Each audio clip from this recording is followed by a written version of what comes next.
Paul, I have to say I'm suddenly feeling a little inadequate here. Yeah, you and me both, Bruce. I'll admit it, when I was 18 years old, quite frankly, I wasn't that impressive. Well, Brad LeBlanc is 18 years old, and he's one of the most impressive people I've met. He has vision, he has drive, he has focus, he has commitment. You name it, he has it, and now some business experts are saying he's well on his way to becoming a huge success in life and in his career.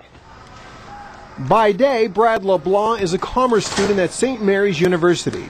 In his spare time, he runs his own company. Just 18 years old, LeBlanc is a busy guy, working 7 days a week toward his goal of being a millionaire by age 30. My biggest reason for wanting to make it before I'm 30, when I'm still young, is basically because people say you can't do it.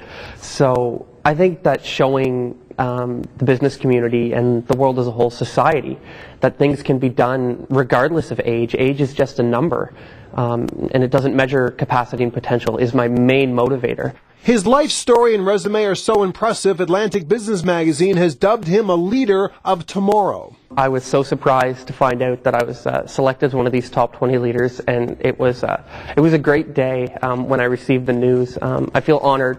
He should, especially when you consider LeBlanc's name is mentioned alongside two premiers and the Prime Minister. Paul Henderson says the decision to include LeBlanc was easy. And there's not a whole lot of 18-year-olds running their own company, so we're very impressed by that as well. So then the projection is over the next 12 years. He's got 12 years to be a millionaire.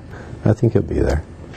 Born and raised in Moncton, LeBlanc's business background dates back to when he was 10. At the time, he saved some money and bought a karaoke machine. The rest is history. It was a hobby more than anything else. Someone had asked me to bring my system to a small event, and I did. And from that moment on, I made a tiny little bit of money at that event.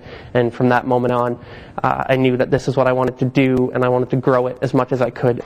And he has. The company is called Engaging Entertainment. From DJ services to event planning, LeBlanc covers a lot of ground and makes a lot of money. You have to keep reinvesting in your business, and you have to keep on growing it. And that's what I'm going to continue to do until I get to the point where I look at my sales and my figures and say, okay, now it's time to stop investing for a little while and reap the benefits.